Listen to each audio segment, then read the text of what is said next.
Hello students, I Rakesh Chauhan welcome you all in the e-learning classes of physics. Today in this video we are going to discuss about the topic motion of a vehicle on a bank circular road.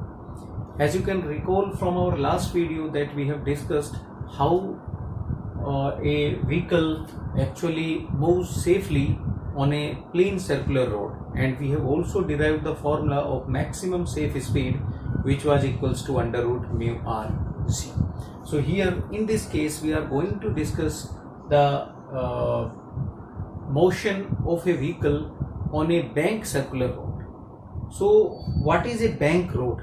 So I have also discussed in the last video that on the high speed highways we generally have the height difference of outer edge of the highway and inner edge of the highway. So suppose ये हमारे पास कोई circular road है, circular turn है, आप इसको इस तरीके से समझ सकते हैं. सो ये इसका इनर साइड हो जाएगा रोड का और ये इसका आउटर साइड हो जाएगा. तो अगर आप आउटर साइड को इनर साइड की कंपैरिजन में थोड़ा ऊपर उठा देते हैं तो इस प्रोसेस को ही हम कहते हैं बैंकिंग ऑन द रोड, और we can say a bank road. So it is not a plain road, it is a bank road. Means इसका आउटर एज जो है वो लोअर एज के कंपैरिजन में एज हाइट ऊपर हमने उठाया हुआ है. क्वेश्चन ये आता है कि इस आउटर एज को ऊपर उठाने से या बैंक रोड होने से जो मैक्सिमम सेफ स्पीड है उस पर क्या इफेक्ट पड़ता है, या मैक्सिमम सेफ स्पीड किस तरीके से हम इंक्रीज कर सकते हैं by having the bank road on high speed highways, okay, on circular turn. So let us discuss that what are the various forces acting on this moving vehicle on this circular track.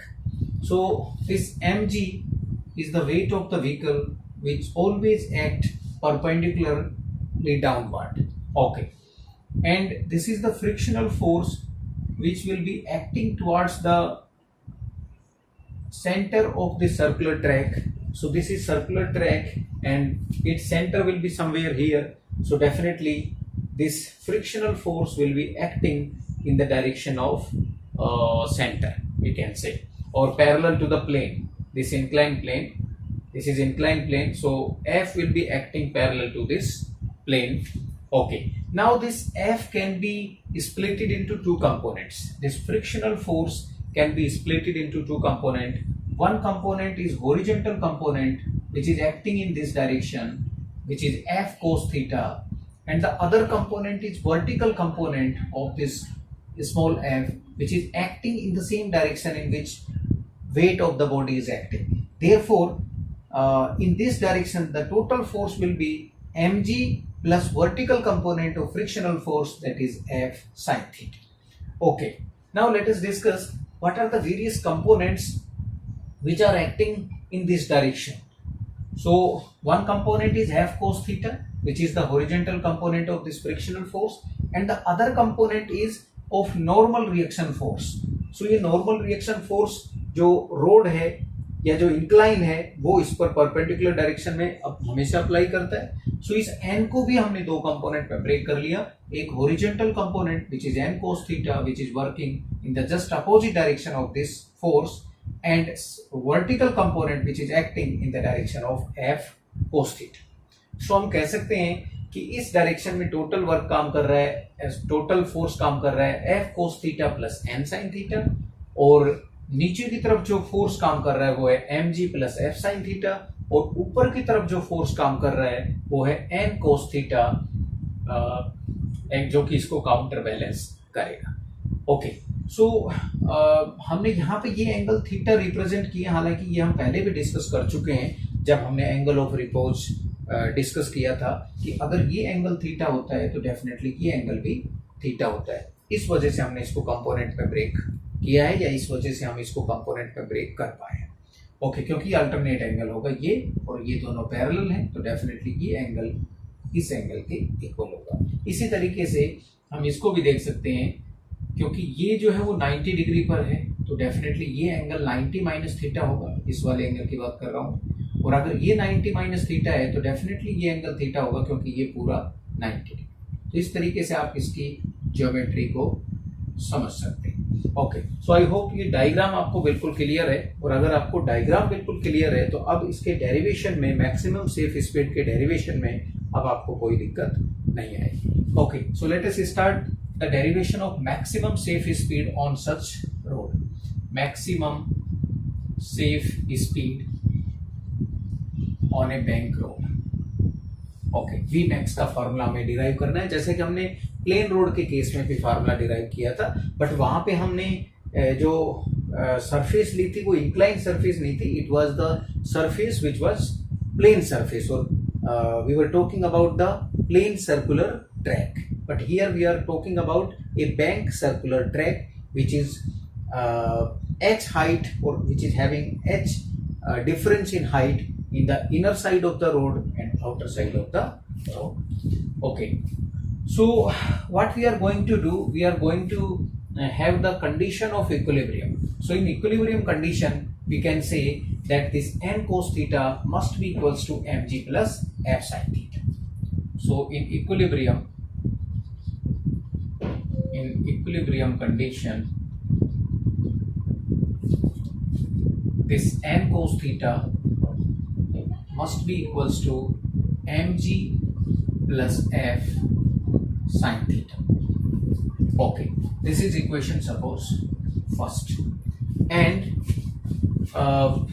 this f cos theta plus n sin theta, ये जो force है, क्योंकि ये centre की तरफ काम कर रहा है, इसलिए ये फोर्स रिस्पॉन्सिबल होगा for generating the centripetal force, and you know that centripetal force is must for any circular motion.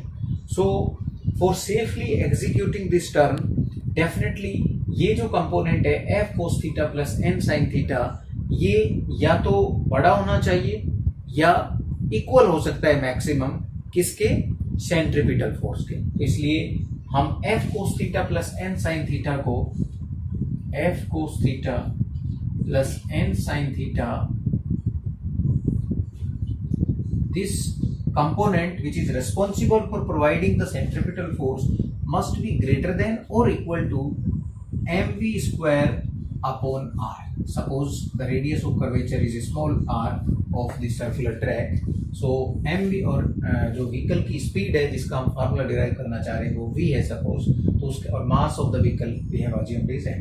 So mv square upon r will be the required centripetal force, and this is the component of force which is providing the centripetal force. तो अगर आप इसको ध्यान से देखें तो last जो हमने वीडियो डिस्कस किया था जिसमें प्लेन सर्कुलर रोड हमने लिया था, और उस केस में जो सेंट्रीपिटल फोर्स था वो कौन प्रोवाइड कर रहा था, तो आप कहेंगे frictional force was responsible, only that frictional force was responsible for providing the centripetal force. But here one component of frictional force, that is F cos theta, along with the normal component or vertical component of this normal reaction force, is also helping out this F cos theta in we can say producing the centripetal force. So यही वजह है कि bank circular road में जो maximum safe speed आती है वो actual में प्लेन सर्कुलर रोड के केस में मैक्सिमम सेफ स्पीड से कहीं ज्यादा होती है, क्योंकि वहां पे सेंट्रीपिटल फोर्स का कंपोनेंट केवल F था, या हम कह सकते हैं केवल फ्रिक्शनल फोर्स जो था वो सेंट्रीपिटल फोर्स प्रोवाइड कर रहा था. लेकिन यहाँ पे फ्रिक्शनल फोर्स का एक कंपोनेंट प्लस नॉर्मल फोर्स का दूसरा कंपोनेंट, दोनों मिलके सेंट्रीपिटल फोर्स प्रोवाइड कर रहे हैं, और यही वजह है कि यहाँ मैक्सिमम सेफ स्पीड ज्यादा आती है. यहाँ पे आप इस तरीके से देख सकते हो, अगर मैं थीटा की वैल्यू को 0 कर देता हूँ तो ये प्लेन इंक्लाइन प्लेन की जगह प्लेन सरफेस हो जाएगी, तो ये प्रीवियस केस आ जाएगा. तो यहाँ कोस 0 1 हो जाएगा, मतलब एफ आ जाएगा, और यहाँ पे ये 0 हो जाएगा, साइन 0 0 हो जाएगा. तो कहने का मतलब ये हुआ कि अगर हम थीटा को इंक्रीज कर देंगे तो डेफिनेटली ये जो फोर्स है ये इंक्रीज हो जाएगा.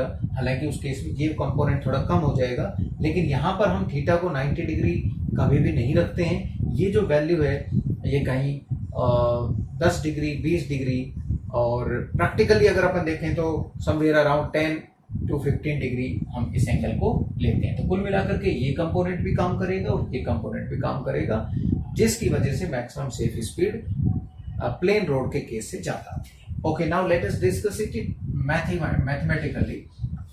Okay, so what we are going to do, we will put the value of frictional force, because we know that frictional force F is equals to mu into N. So from this equation, N cos theta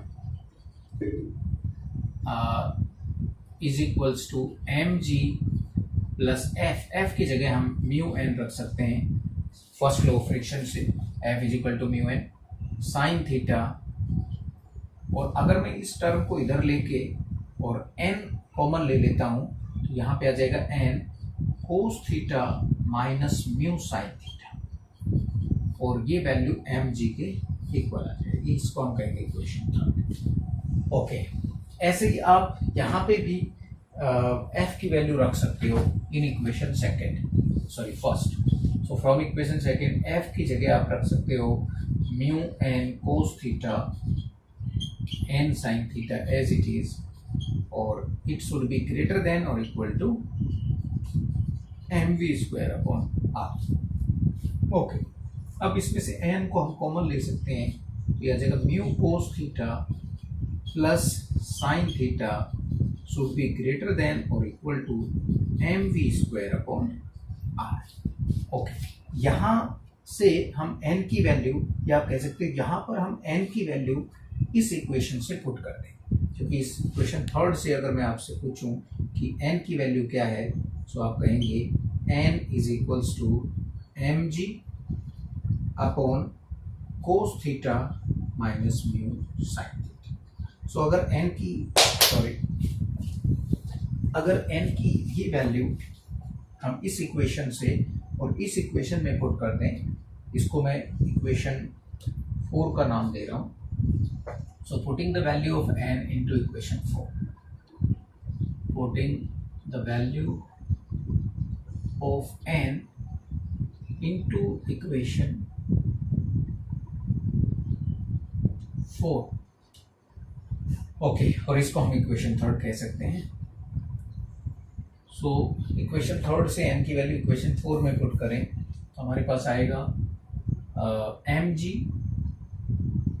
upon cos theta minus mu sine theta into, this was the value of n, into mu cos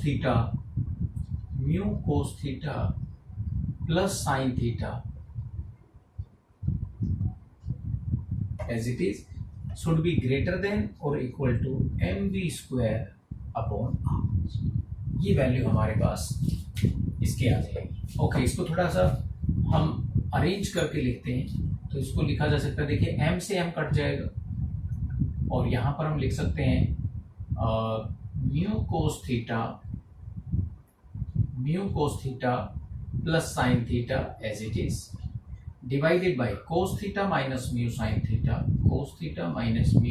theta as it is multiplied by g, and it should be greater than or equal to v square upon r। But हमें v का formula derive करना है, इसलिए हम r को भी इधर multiply कर देते हैं, और इसको मैं v स्क्वायर को इधर लिख लेता हूँ, तो इसको लिखा जा सकता है v स्क्वायर अपॉन r, एक बार ऐसे लिख देते हैं, should be less than or equal to mu cos theta plus sine theta divided by cos theta minus mu sine theta, और इसको मल्टीप्लाई करना है हमें जी से। अब आप इस आर को इससे मल्टीप्लाई कर सकते हो, तो हमारे पास ये इक्वेशन आ जाएगी V square should be less than और equal to R G mu cos theta plus sine theta divided by cos theta minus mu sine theta. Okay, अगर मैं न्यूमरेटर और डिनोमिनेटर में से कोस थीटा कॉमन ले लूं तो हमारे पास यहाँ पे बचेगा, देखिए कोस थीटा अगर कॉमन लेंगे तो म्यू, और यहाँ क्योंकि कोस थीटा नहीं था इसलिए ये कोस थीटा से ऊपर नीचे मल्टीप्लाई डिवाइड करेंगे तो ये बन जाएगा टेन थीटा, और वो जो कोस थीटा था वो बाहर आ जाएगा जिससे हमने मल्टीप्लाई किया है, और जो डिवाइड किया था वो sine theta upon cos theta tan theta बन जाएगा। तो इसको मैं लिख सकता हूँ mu plus tan theta divided by cos theta, यहाँ से भी कॉमन लेना है तो 1, तो यहाँ पे क्योंकि कोस थीटा नहीं था तो कोस थीटा से ऊपर नीचे मल्टीप्लाई डिवाइड करेंगे तो ये बन जाएगा म्यू टैन थीटा। तो इस तरीके से हम वी स्क्वायर को अचीव कर सकते हैं। अब हमें मैक्सिमम सेफ स्पीड का फार्मूला क्योंकि डिराइव करना था, तो यहाँ से अगर मैं आपसे पूछूं कि मैक्सिमम सेफ स्पीड क्या होगी, तो आप पहले v को लिखेंगे, v इज लेस देन और इक्वल टू आर जी, और दोनों तरफ हम अंडर रूट लेंगे आर जी, और कोस थीटा से कोस थीटा कैंसिल हो जाएगा क्योंकि यहाँ हमने कोस थीटा कॉमन लिया था, कोस थीटा से कोस थीटा कैंसिल आउट, ऊपर बचेगा म्यू प्लस टेन थीटा, और नीचे बचेगा 1 minus mu tan theta. Okay, तो ये मैक्सिमम सेफ स्पीड, या आप कह सकते हो कि velocity should be less than और इक्वल टू दिस। तो वेलोसिटी या तो इससे छोटी हो सकती है या मैक्सिमम इसके इक्वल हो सकती है। तो अगर मैक्सिमम की बात करूं तो मैं क्या लिखूंगा, हम कहेंगे V max must be equal to under root of R G mu plus tan theta और divided by 1 minus mu tan theta. इस तरीके से हम मैक्सिमम सेफ स्पीड का फॉर्मूला डिराइव कर सकते हैं। ये फॉर्मूला आपको न्यूमेरिकल पॉइंट ऑफ व्यू से याद भी रखना है। Okay, so this is the formula of maximum safe speed of A vehicle on a bank circular road. और इस फॉर्मूले की हेल्प से जब आप maximum safe speed find out करेंगे किसी गिवन कोफिशिएंट ऑफ फ्रिक्शन के लिए, तो उस केस में ये maximum safe speed definitely plain circular road जो कि सेम रेडियस का है उससे कहीं ज़्यादा आपको मिलेगी। सो यही वजह है कि हम जो हाई स्पीड हाईवेज होते हैं वहाँ पर जब भी कभी इस तरह का टर्न आता है, शार्प टर्न आता है, तो वहाँ हम जो आउटर एज है रोड का उसको थोड़ा ऊपर उठा देते हैं ताकि मैक्सिमम सेफ स्पीड को हम इंक्रीज कर सकें, या उसके साथ हमें कॉम्प्रोमाइज़ नहीं करना पड़े। क्योंकि कोई भी गाड़ी जो 100 kmph की स्पीड से आ रही है तो हम अचानक से उससे ये एक्सपेक्ट नहीं करते हैं कि वो अचानक से 50 किलोमीटर पर उसको एक तरह से डिसलरेट कर सके। सो उसकी स्पीड में बहुत ज़्यादा कमी ना करनी पड़े और फिर भी वो बिना स्किड किए सर्कुलर ट्रैक को एग्जीक्यूट कर जाए, दिस इज़ आवर एम। और इसी वजह से हम क्या करते हैं, जहाँ कहीं भी इस तरह का टर्न हमें दिखाई देता है तो उसको उस जो रोड है उसकी आउटर एज को ऊपर उठा देते हैं, मतलब बैंकिंग कर देते हैं। तो this is the we can say the advantage of bank circular road और ए प्लेन सर्कुलर रोड। इसमें आप दो केसेस वो कंसीडर कर सकते हो। केस फर्स्ट है कि अगर फ्रिक्शनल फोर्स जो है वो बिल्कुल जीरो हो जाए, या इसको इस तरीके से भी कह सकते हो कि जो म्यू है उसकी वैल्यू जीरो हो जाए। सो म्यू की वैल्यू हालांकि रोड पर कभी जीरो नहीं हो सकती है। ये हम बात करेंगे एरोप्लेन्स की कि एरोप्लेन्स हवा में किस तरीके से घूमते हैं, या एरोप्लेन्स या फाइटर प्लेन्स की अगर अपन बात करें तो वहाँ ऊपर हमने क्योंकि कोई रोड ऐसा बना नहीं रखा है, वहाँ केवल एयर का फ्रिक्शनल फोर्स आप कह सकते हो होता है। तो वहाँ जो पायलट होता है उसको एक्चुअल में एक एंगल बनाना होता है जिसको अपन कहते हैं एंगल ऑफ इंक्लिनेशन। तो आपने अगर प्रैक्टिकली कहीं देखा हो फाइटर जेट प्लेन्स को उड़ते हुए, तो वो जब भी कभी टर्न एग्जीक्यूट करते हैं, जब भी कभी उनको मुड़ना होता है तो वो ऐसे नहीं मुड़ते हैं, वो थोड़ा सा इंक्लाइन हो जाते हैं। तो इसकी वजह से एन साइन थीटा जो कंपोनेंट है वो सेंट्रीपिटल फोर्स प्रोवाइड करता है, जिसकी वजह से वो सेफली टर्न को एग्जीक्यूट कर जाते हैं। तो वही हम केस कंसिडर कर रहे हैं क्योंकि ऊपर कोई रोड है नहीं, इसलिए म्यू की वैल्यू वहाँ जीरो होगी। और अगर म्यू की वैल्यू जीरो है तो उस केस में मैक्सिमम सेफ स्पीड इस फार्मूले से म्यू की वैल्यू जैसे ही जीरो पुट करोगे तो 0 + tan थीटा मतलब tan थीटा, और यहाँ पे ये पूरा जीरो हो जाएगा मतलब 1 आ जाएगा। तो ये जो मैक्सिमम सेफ स्पीड का फार्मूला है ये आएगा RG tan theta.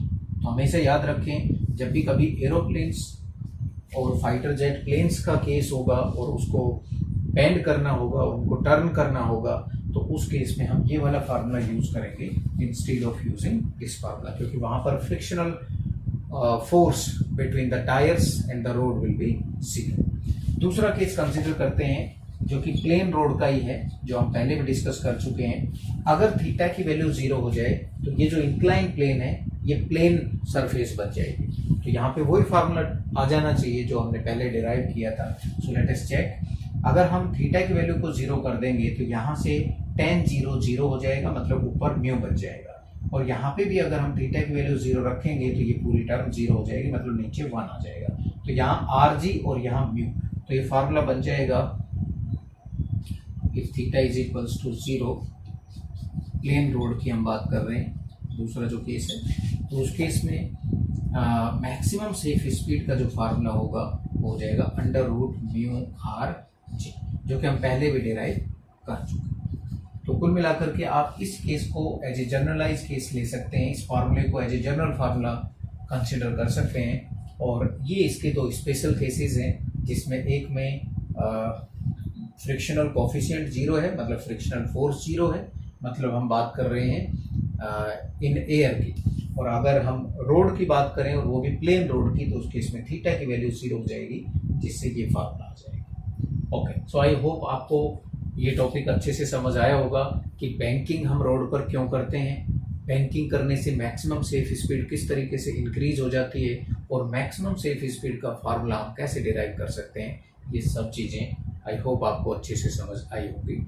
So thank you very much for watching the video completely. If you are having any suggestions or comments, you can mention those comments in the comment box. Thank you very much. Once again.